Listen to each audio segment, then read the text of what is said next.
turabasuje cyane mu izina rya Yesu Kristo.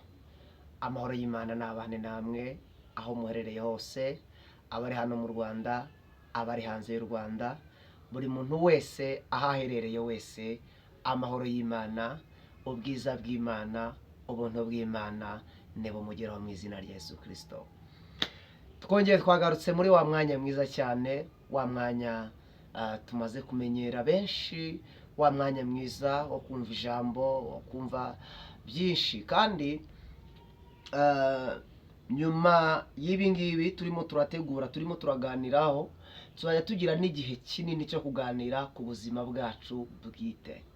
Ariko bejo wategura icyo kintura, turaza kubira mu makomenti, turaza kujya dutegura bimwe tuganire kuri Bibiliya, ariko none tugaruke ku buzima ku ruhande, turebe ese ni gute wahuza ubuzima bwo kuba mu Mana n'ubuzima kandi unashakisha hirya no hino ubuzima bwo mu isi ushakisha, ndetse byose ukabihuza kandi byose bikagenda neza, Imana ikabikunezerewe kandi n'ubuzima bukagenda neza kurushaho.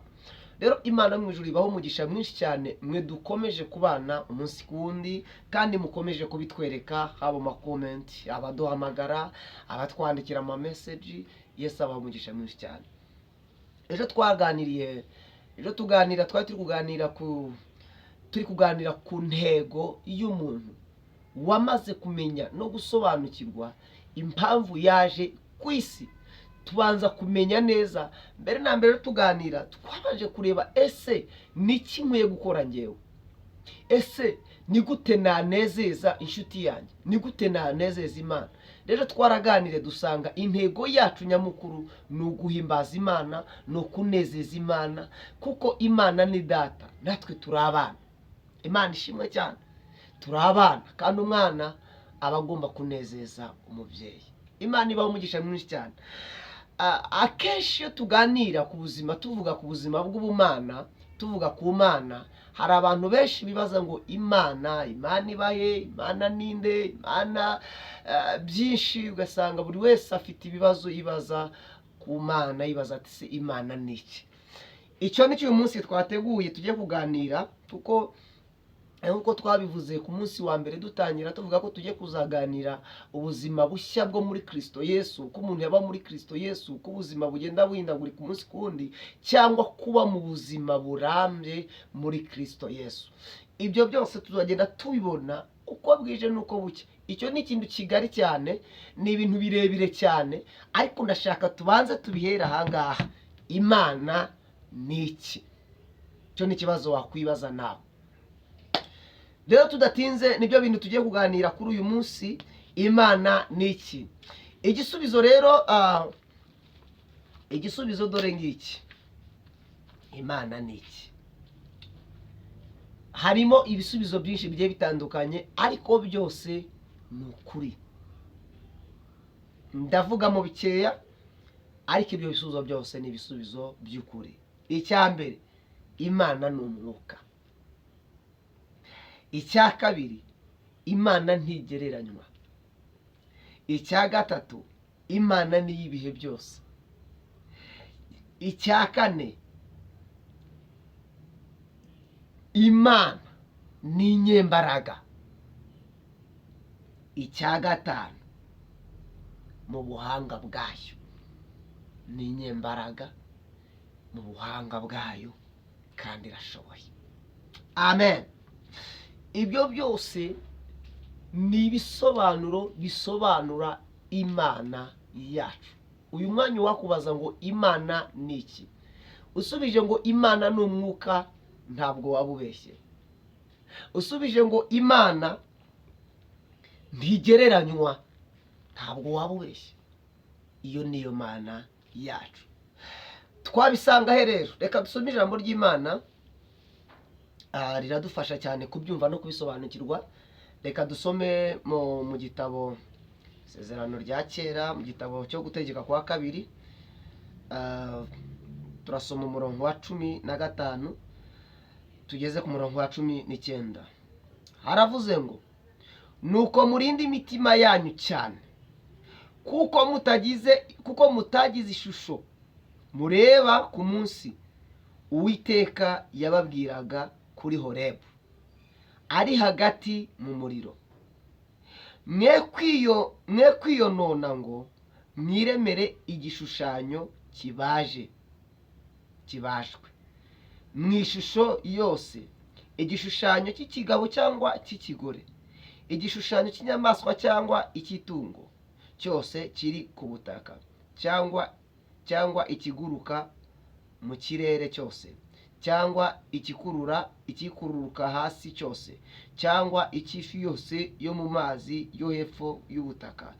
Kandi rinda umutima wawe, kugira ngo nurarama ukareba izuba n'ukwezi n'inyenyeri ibiri mu ijuru byinshi byose, we kureshywa ngo wikubite imbere yabyo ubisenge, kandi ari byo Uwiteka Imana yawe yagabanije amahanga yose yo munsi y'ijuru. Kandi turongera dusome nanone muri Yohana,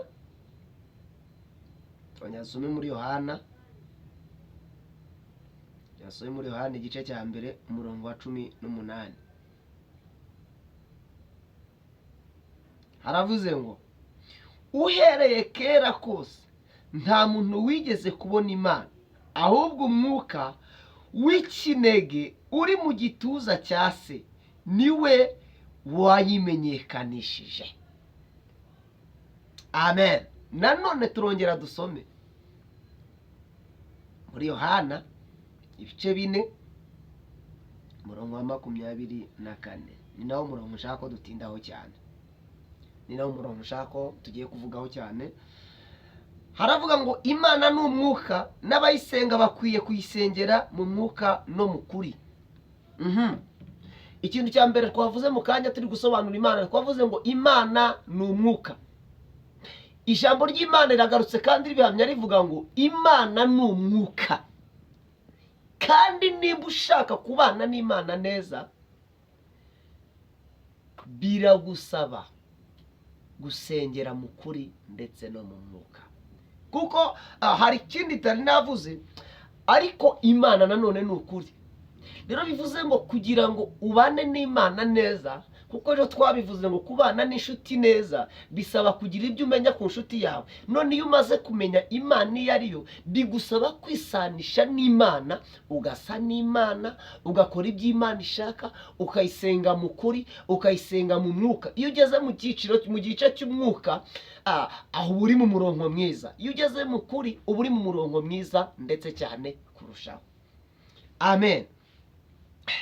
Rero Imana ni ukuri, Imana ni umwuka.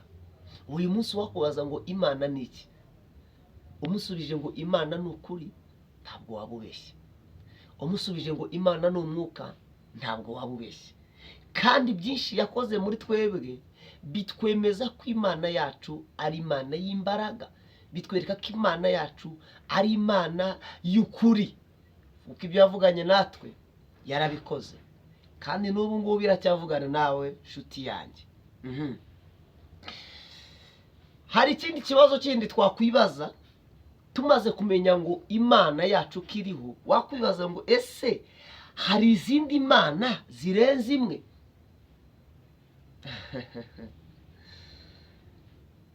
Icyo kibazo ni ikibazo abantu bakunda kwibaza umunsi ku wundi. Ese hari izindi Mana? Ese bimeze bite? Hari Imana nyinshi, bimeze bite?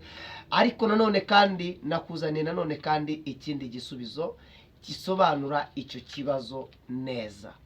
Hariho izindi Mana zirenze imwe. Umva igisubizo rero. Hariho Imana imwe rukumbi, nzima kandi y'ukuri. Uzakubwira ko hari indi Mana azaba kubeshye. Hariho Imana imwe gusa.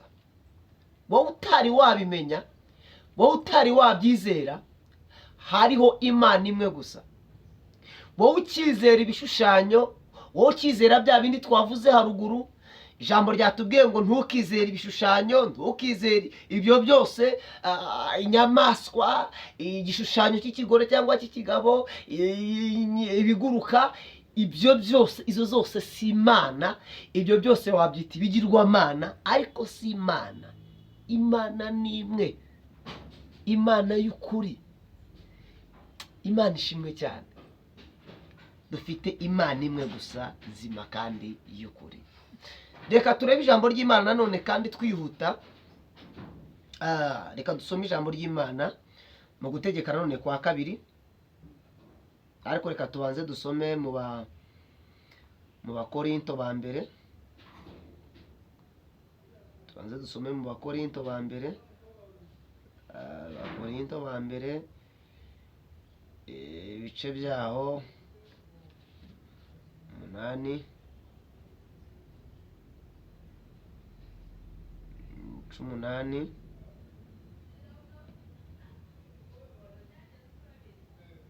ibice 8, Abakorinto ba mbere ibice 8. Dusome duhereye ku murongo wa 4. Abakorinto ba mbere ibice 8, dusome duhereye ku murongo wa 4 kugeza ku murongo wa 6. Haravuze ngo nuko rero ibyerekeye ibyo kurya ibyategekeshejwe ibishushanyo bisengwa, tuzi yuko igishushanyo ari ntacyo ari cyo mu isi, kandi yuko ari nta mana yindi iriho keretse imwe. Nuko hariho ibindi byitwa imana, ariko ibyo mu ijuru cyangwa mu isi, nk'uko hariho imana nyinshi n'abami benshi, ariko kuri twe hariho imana imwe, ariyo Data wa twese, ikomokwamo na byose, ariyo natwe dukesha byose. Kandi hariho umwami umwe, ari we Yesu Kristo, ubeshaho byose, natwe akatubeshaho. Nta yindi mana iriho, ni imana imwe gusa, uretse Kristo Data uri muri twebwe, ariko nta yindi mana iriho. Imana tuyibona imwe gusa, iri mu butatu bwera: Imana Data, Imana Umwuka, Imana Umwana. Hatari Kristo, hatari Mwuka Wera, hatari Imana Data, izindi mana zose zirapfuye ku buzima bwawe. Izera Imana, iringira Imana, izakwiyereka nk'Imana, kandi nta gihe na kimwe uzayitabaza ngo uyibure. Imana ibaho umugisha mwinshi cyane. Tuzakomeza ku munsi w'ejo, hari byinshi tuzaganira ku mutwe w'Imana ugizwe n'abantu bangahe, tuzaganira ku mategeko y'Imana niki, tuzaganira ni gute Imana ishoboza ibyo yategetse, ibyo byose ndetse n'ibindi byose. Rero Imana ibaho umugisha mwinshi cyane kubwo gukurikirana ijambo ry'Imana. Tuzasubira ku munsi w'ejo. Nimugire amahoro. Amen.